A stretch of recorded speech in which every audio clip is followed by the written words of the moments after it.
कक्षा में मैंने क्या पढ़ाया था आप लोग को? संज्ञा। तो आज मैं आप लोगों को सर्वनाम के बारे में जानकारी दे रही हूँ, ठीक है? आप लोग अच्छे हो? हाँ, क्यों नहीं अच्छे रहेंगे? अभी तो घर में रहते हैं, है ना? थकान भी नहीं होती है, घर में चुपचाप आराम से रहते हैं। थोड़ी देर पढ़ लेना चाहिए, है ना? चलिए अब मैं पढ़ाती हूँ, तो ध्यान से सुनिएगा। आप लोग के सामने नोटबुक है ना, जहाँ आप संज्ञा लिखे थे? हाँ, तो अब सर्वनाम की बारी है। तो आज मैं आप लोगों को सर्वनाम पढ़ाऊंगी। सर्वनाम किसे कहते हैं? सबसे पहले तो सर्वनाम की परिभाषा जानी है ना? तो सर्वनाम किसे कहते हैं? संज्ञा के स्थान पर आने वाले शब्द को सर्वनाम कहते हैं। संज्ञा के स्थान पर, संज्ञा के स्थान पर आने वाले शब्द को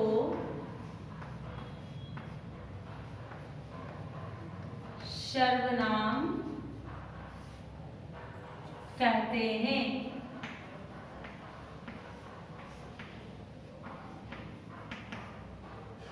जैसे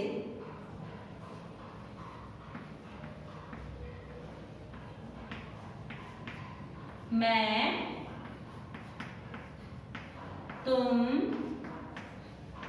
वह, यहाँ, वहाँ इत्यादि। ठीक है? तो मैंने यहाँ लिखा संज्ञा के स्थान पर आने वाले शब्द को क्या कहते हैं? सर्वनाम कहते हैं। अब जैसे मैं, तुम, वह, यहाँ, वहाँ इत्यादि आप लोग जानते हैं। अब जैसे कि इसमें दिया हुआ रहेगा कि वह गायक है, वह गायक है, तो अब इसमें सर्वनाम क्या होगा? गायक क्या है? संज्ञा है, तो वह क्या हो जाएगा? सर्वनाम। क्योंकि मैंने वहां किसी का नाम नहीं दिया, किसी का नाम दिया नहीं दिया, इसलिए वो क्या हो जाएगा? वह जो है सर्वनाम होगा, क्योंकि वो संज्ञा के बदले आया है। वह क्या है? संज्ञा के बदले आया है, इसलिए वह सर्वनाम हो गया। ठीक है? अब हम आगे पढ़ते हैं। सर्वनाम कितने प्रकार के होते हैं? सर्वनाम 6 प्रकार के होते हैं।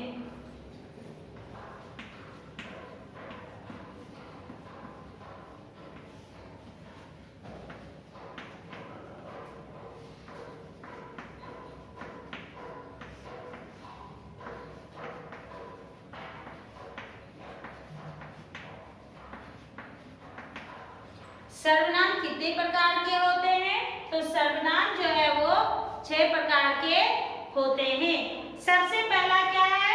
पुरुषवाचक।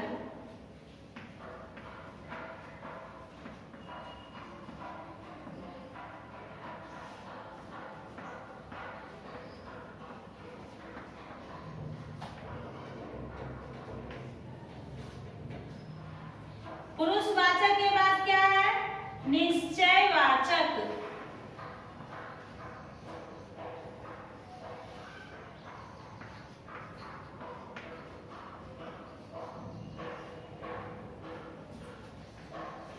तीसरा क्या हो जाएगा?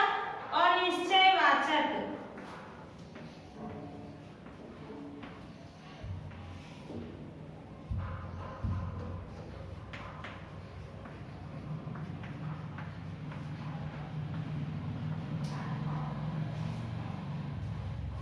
चौथा क्या हो जाएगा?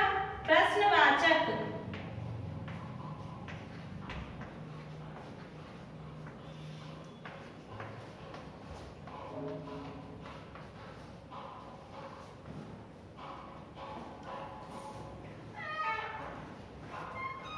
पांचवा क्या हो जाएगा? संबंधवाचक।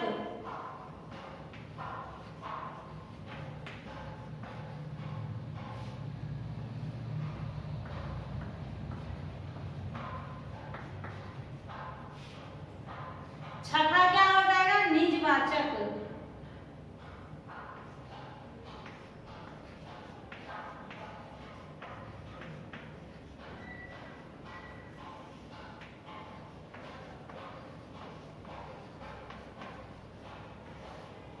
है ना। पहला क्या हो गया, पुरुषवाचक सर्वनाम, दूसरा क्या, निश्चयवाचक सर्वनाम, तीसरा अनिश्चयवाचक सर्वनाम, चौथा प्रश्नवाचक सर्वनाम, पांचवा संबंधवाचक सर्वनाम और छठा निजवाचक सर्वनाम। अब मैं आप लोगों को बताने जा रही हूं कि सर्वनाम जो दिया गया भेद उसकी परिभाषा। ठीक है बच्चों, आप लोग तैयार हैं? चलिए, अच्छी बात है।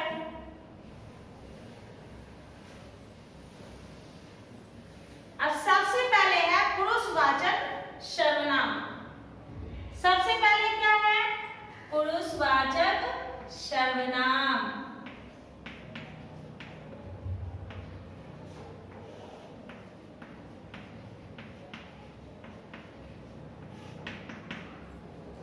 पुरुषवाचक सर्वनाम में किसी व्यक्ति के लिए प्रयोग होने वाला सर्वनाम जो है पुरुषवाचक सर्वनाम कहलाता है। किसी व्यक्ति के लिए जो प्रयोग किया जाता है वो पुरुषवाचक सर्वनाम कहलाता है। अब इसमें भी 3 पुरुष होते हैं, उत्तम पुरुष, मध्यम पुरुष, अन्य पुरुष। उतना आपको पढ़ने की आवश्यकता अभी नहीं है, केवल आप ये जान लीजिए कि इसके भी 3 भेद होते हैं, उत्तम पुरुष, मध्यम पुरुष और प्रथम पुरुष। अब देखिए, उत्तम पुरुष में क्या होता है, बोलने या लिखने वाला, बोलने या लिखने वाला, बोलने वाला या लिखने वाला, वो जो होता है अपने लिए जिस सर्वनाम का उपयोग करता है उसे उत्तम पुरुष कहते हैं। जो खुद के लिए बोलता है और लिखता है उसे उत्तम पुरुष कहते हैं। मध्यम पुरुष, सुनने वाला या सामने वाला व्यक्ति, सुनने वाला या सामने वाला व्यक्ति जो होता है उसके लिए जो हम सर्वनाम का उपयोग करते हैं वो हो गया मध्यम पुरुष। अन्य पुरुष में क्या होता है, वक्ता और श्रोता को छोड़कर, यानी बोलने वाला, वक्ता कौन होता है, बोलने वाला, श्रोता कौन होता है, सुनने वाला। याद रखिएगा, वक्ता बोलने वाला, श्रोता सुनने वाला।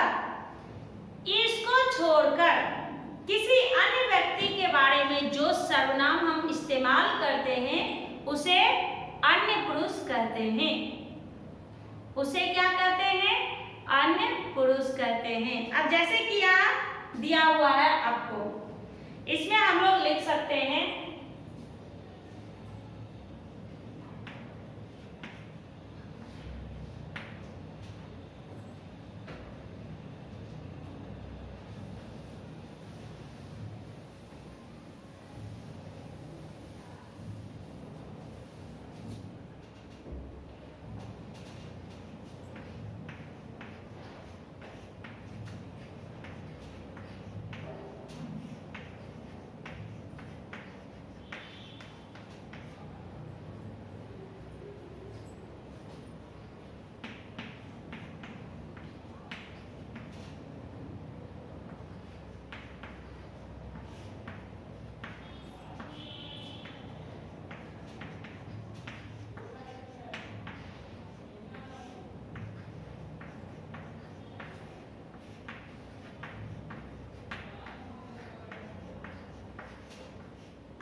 जैसे कि यहाँ मैंने लिखा, किसी व्यक्ति के लिए जो सर्वनाम हम इस्तेमाल करते हैं उसे पुरुषवाचक सर्वनाम कहते हैं। जैसे वह जाता है, वह खाता है, वह सोता है, क्या हो जाएगा, पुरुषवाचक सर्वनाम। समझ गए? अब हम लोग लिखेंगे निश्चयवाचक सर्वनाम। पुरुषवाचक सर्वनाम के बाद क्या निश्चयवाचक सर्वनाम।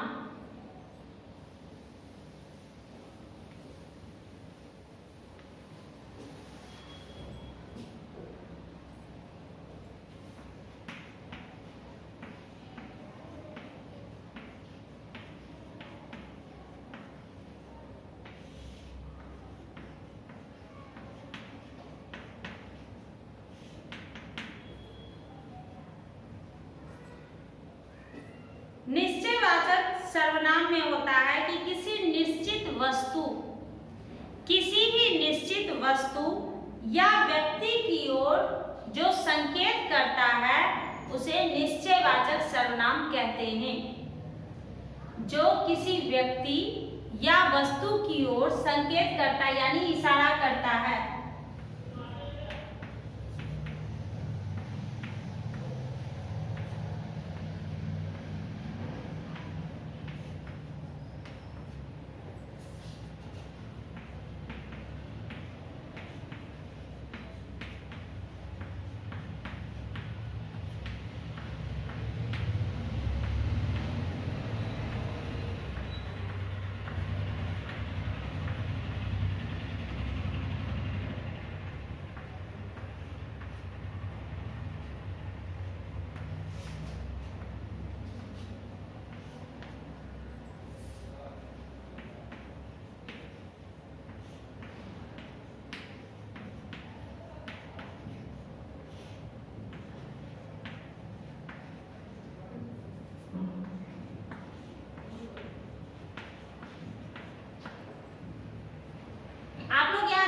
टीचर ने क्या लिखा? जो किसी व्यक्ति या वस्तु की ओर संकेत करता है उसे निश्चयवाचक सर्वनाम कहते हैं। अब जैसे कि रहेगा कि ये खतरनाक है, इसे मत छूना, ये खतरनाक है, तो निश्चय ही वो खतरनाक होगा, इसलिए हम लोग उसे निश्चयवाचक सर्वनाम कहते हैं। जो निश्चय है, जो निश्चित है।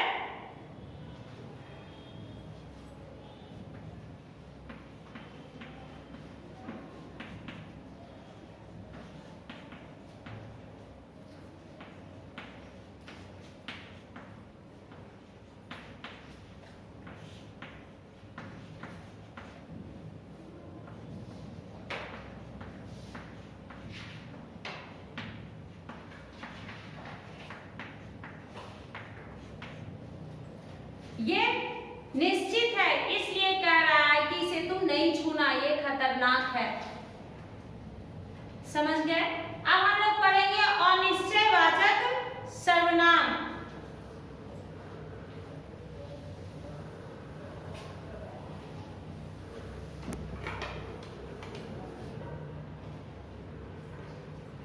तीसरा है अनिश्चयवाचक।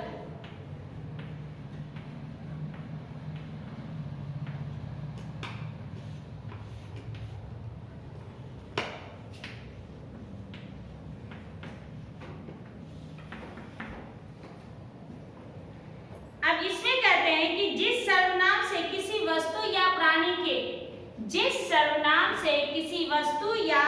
प्राणी के अनिश्चय का ज्ञान हो उसे अनिश्चयवाचक सर्वनाम कहते हैं। जैसे कि शायद कोई आया, मैं जान नहीं रही हूं इसलिए मैं बोल रही हूं कि शायद कोई आया, ये नहीं मालूम है कि कौन आया, इसलिए हम उसे क्या बोलते हैं? अनिश्चयवाचक। शायद कोई आया, अनिश्चयवाचक। अब जैसे कहेंगे क्या, दरवाजा खोलो देखो पापा आ गए, तो क्या होगा कि वो निश्चयवाचक होगा, क्योंकि मुझे मालूम है कि वो आ गए हैं, इसलिए वो निश्चयवाचक सर्वनाम होगा। और अनिश्चय में जिसमें कि किसी चीज का पता ना हो, जिस सर्वनाम से किसी वस्तु या प्राणी का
जिस सर्वनाम से किसी वस्तु या प्राणी का अनिश्चय ज्ञान हो उसे अनिश्चयवाचक सर्वनाम कहते हैं। इसमें क्या है कि अब अनिश्चयवाचक सर्वनाम जिसे हमको किसी के आने की खबर ना हो, जैसे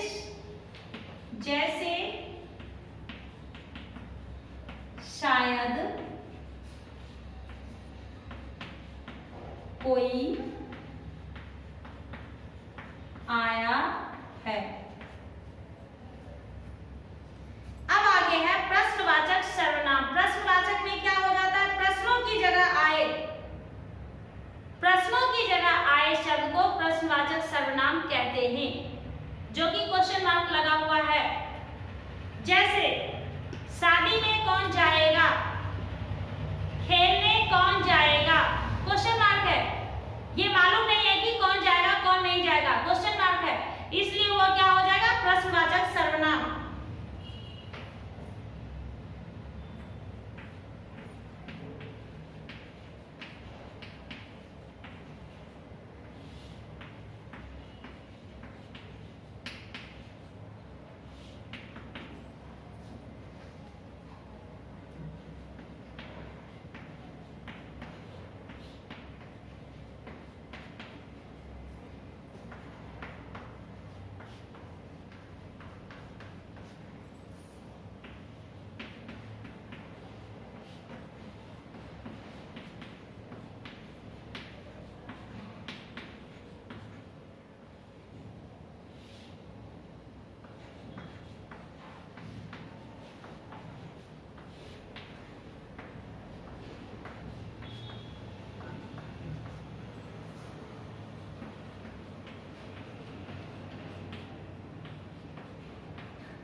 जैसे खेलने कौन जाएगा, ये क्वेश्चन मार्क है, ठीक है, ये आपका क्वेश्चन मार्क हो गया, इसलिए यह प्रश्नवाचक सर्वनाम कहलाएगा। समझ गए?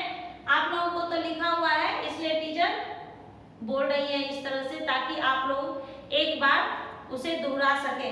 आगे क्या दिया गया है, संबंधवाचक।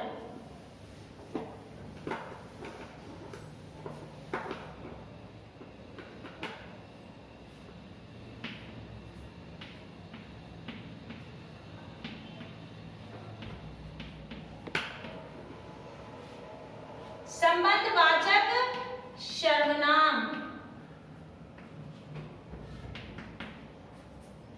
अब संबंधवाचक सर्वनाम में जो सर्वनाम किसी अन्य उपवाक्य में प्रयुक्त संज्ञा या सर्वनाम के साथ, जो कि संज्ञा या सर्वनाम के साथ संबंध रखता हो, जो संज्ञा और सर्वनाम के साथ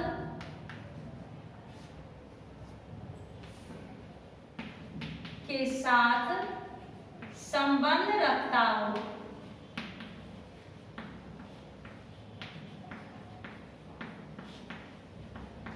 उसे संबंधवाचक कहते हैं।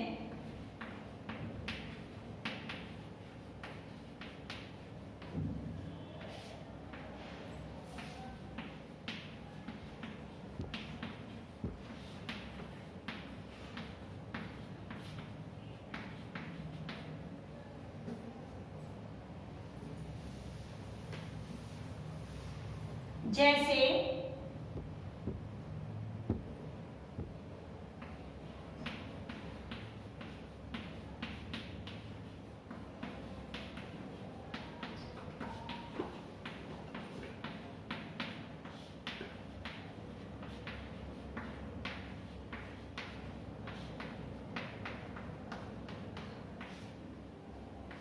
जो जाप करेगा वह मुक्ति पाएगा। आप लोग इसे अच्छी तरह से पढ़ करके याद करके आइएगा। होमवर्क आप लोगों का रहा।